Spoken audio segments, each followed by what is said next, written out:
Bienvenue dans Conscience et Sens, le podcast qui ouvre les consciences et bouscule les évidences.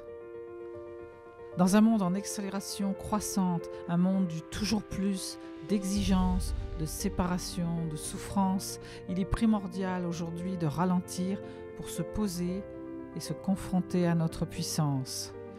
Une introspection au service d'une urgence à se réinventer pour des solutions innovantes, un nouveau regard sur le monde pour créer une autre réalité au service du plus grand nombre. Je te partage des idées, des témoignages, des avancées et j'espère t'inspirer, te donner envie et booster ta créativité. À tout de suite.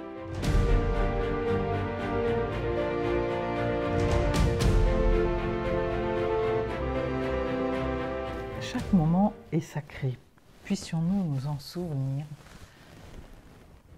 dans ces moments où parfois tout est compliqué, on trouve que ça va pas assez vite, on se réveille de mauvaise humeur, le temps n'est pas tout à fait celui qu'on espérait, on attendait quelqu'un qui n'est pas venu. Bref, puissions-nous nous rappeler que rien n'est là par hasard et que chaque moment est sacré. J'ai coutume de dire que chaque heure qui passe ne revient jamais. Quand on a tout perdu, son argent, sa maison, son compagnon, un membre de sa famille, on peut se remettre au labeur et voir comment rééconomiser sou après sou. On peut essayer d'aimer à nouveau, on peut tenter de se reconnecter à sa famille ou de se créer une nouvelle famille avec laquelle on va être plus en harmonie. Bref, dans beaucoup de situations, on peut, bien qu'ayant tout perdu, recréer. Mais il y a une chose qu'on ne récupère jamais. C'est l'heure qui vient de se passer, c'est le temps qui passe et qu'on ne rattrape pas.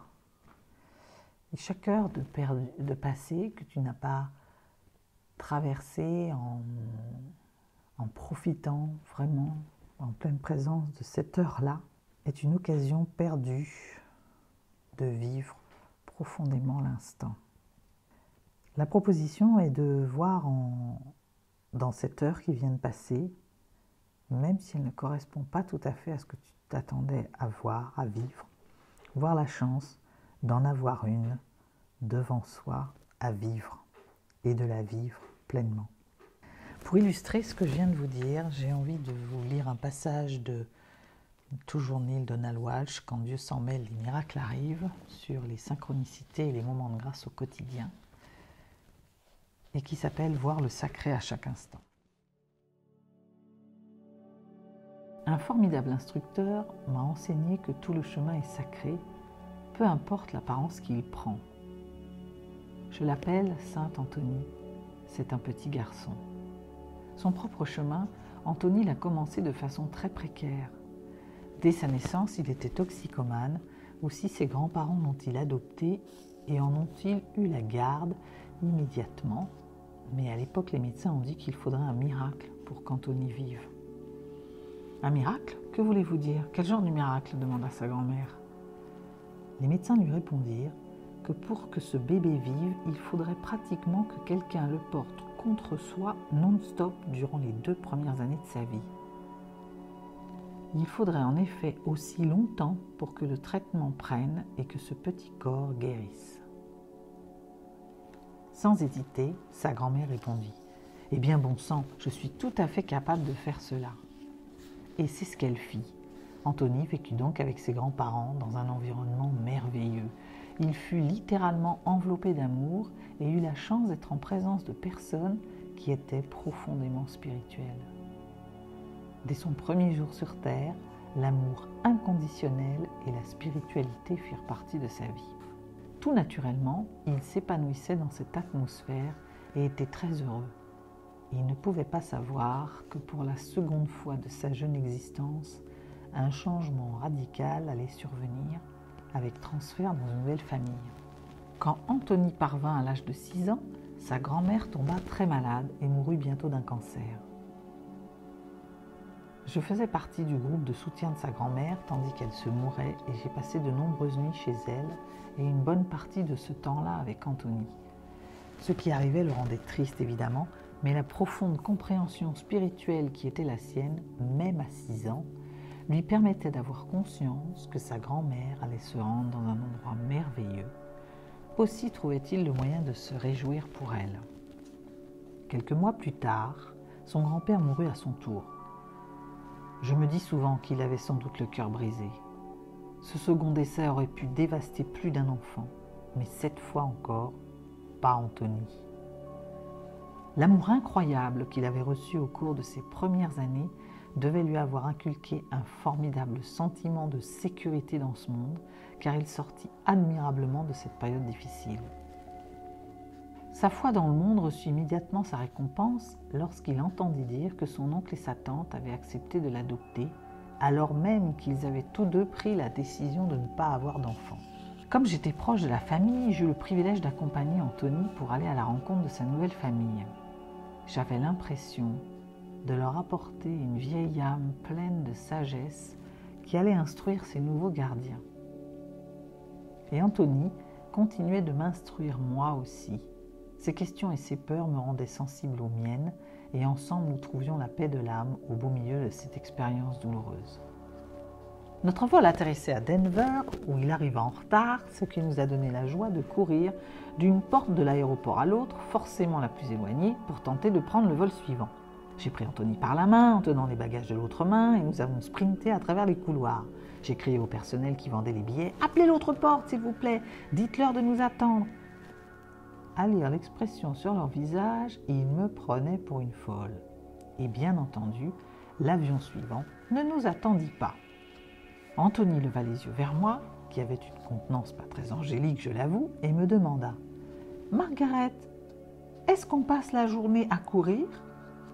Je lui ai répondu avec beaucoup de frustration « Oui, c'est tout à fait ça, une journée à courir. » Nous sommes arrivés juste à temps pour voir l'avion s'éloigner en reculant de la porte. Vous imaginez tout à fait ce qu'on ressent à ce moment-là, n'est-ce pas ?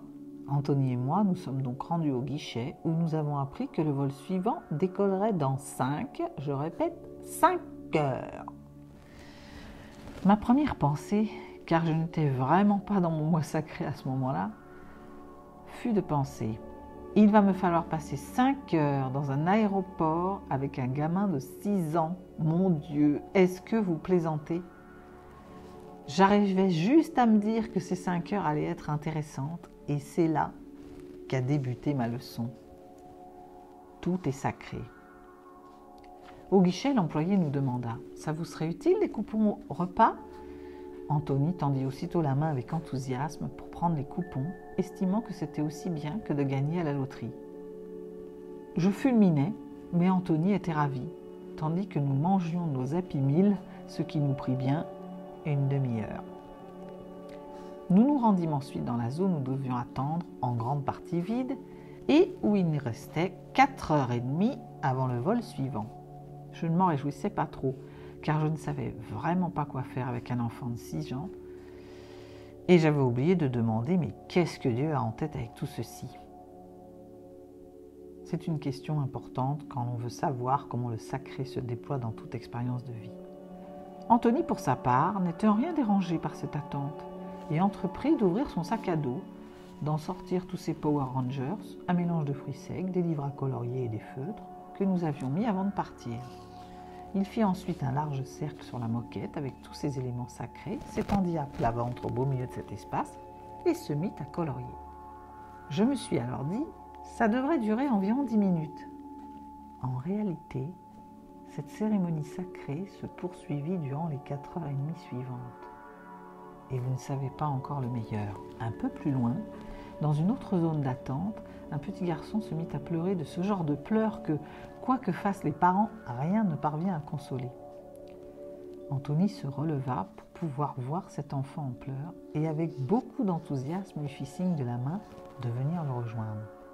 Encore en larmes, le petit garçon traversa timidement le corridor sous les yeux attentifs de ses parents et s'arrêta au bord du cercle de trucs qu'Anthony avait disposé. Ce dernier le regarda alors avec curiosité. « Tu n'as pas de livre de coloriage ?» lui demandit-il. En reniflant, l'autre lui répondit « Non. » Anthony, l'air un peu surpris, lui dit alors « Bon !» et il déchira une page de son propre livre de coloriage et la fit glisser sur la moquette avec quelques feutres en invitant l'enfant à pénétrer dans le cercle. Il vaut la peine de remarquer que ce dernier n'était pas entré dans le cercle sacré avant d'y avoir été invité. Anthony lui demanda alors « Quel âge as-tu au fait ?» En reniflant toujours et en s'essuyant ses larmes de sa manche, le petit garçon répondit « 3 ans !» Anthony lança un regard dans ma direction, roula des yeux et murmura « Je m'en doutais !» Tandis que les heures filaient, d'autres enfants se frayaient un chemin jusqu'au cercle sacré d'Anthony, chacun s'arrêtant tout d'abord au bord avant d'être invité à y pénétrer. Le cercle ne cessait de croître, ses contours devant sans cesse être repoussés pour laisser de la place aux nouveaux arrivants. Bientôt, plusieurs parents se rassemblèrent, observant toute cette scène avec étonnement comme moi. Nous en avions oublié les livres que nous lisions, notre frustration d'avoir manqué notre vol et la perspective d'une arrivée tardive. Nous avons été propulsés, voilà un mot adéquat pour un aéroport, vous me direz, dans un moment sacré. Ce moment éternel où le temps n'existe pas, où seul l'amour et la paix ont de l'importance. À cet instant, j'ai pris conscience que je ne vivrai plus jamais ces heures sacrées avec ce petit Anthony de 6 ans, une occasion aussi rare que ça, où il nous est donné de voir et d'être présent avec l'être aimé, quelles que soient les circonstances et qui que ce soit l'être aimé.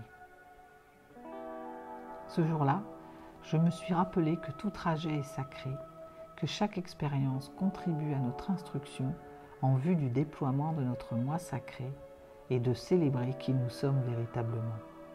Saint Anthony m'a aidé à m'en souvenir. L'idée que chaque moment est sacré et peut nous réserver des trésors merveilleux et de formidables enseignements en est une. Une autre est que lorsque les gens de tout âge sont entourés d'amour véritable et de soins attentifs, ils sont ensuite formidablement équipés pour faire face aux défis les plus difficiles de l'existence. Troisième leçon, soyez-en vous-même la source. C'est un message très important. Si vous souhaitez connaître ou vivre quelque chose vous-même, soyez-en la source pour quelqu'un d'autre. Et apprenez à le faire consciemment. Si vous voulez connaître le bonheur, faites en sorte de rendre quelqu'un d'autre heureux. Si vous voulez être accompagné, ne pas être seul, soyez le compagnon de quelqu'un d'autre et faites en sorte qu'il ne se sente pas seul. Si vous voulez connaître la joie, aidez une autre personne à être joyeuse. N'attendez pas que le monde vous procure ce que vous voulez. Soyez-en vous-même la source pour quelqu'un d'autre. C'est exactement ce qu'Anthony a fait dans cet aéroport. Et au fond, combien d'enfants ont envie de s'ennuyer durant des heures? Donc il aide d'autres enfants à ne pas s'ennuyer. Et devinez du coup qui ne s'ennuie pas. Il y a de la magie là-dedans. C'est une formidable magie. Il reste encore au moins une leçon à tirer de l'histoire d'Anthony. Souvent, lorsqu'arrivent des ennuis à des gens, et en particulier à des enfants, on se demande pourquoi faut-il que la vie soit ainsi. On s'interroge. À quoi ça rime? Et on remet en question l'amour infini de l'univers. Pourtant, j'ai fini par comprendre qu'il y a toujours un beau motif que notre âme s'efforce de broder. Si l'on regarde une tapisserie d'un côté, on ne voit que le mélange de fils de couleurs et de longueurs différentes qui n'ont aucun sens et peuvent même paraître moches. Pour peu qu'on voit les choses de l'autre côté, on en a une perception toute différente.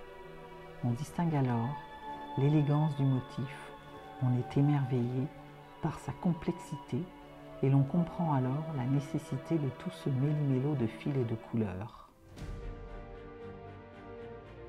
Je terminerai comme d'habitude avec une question.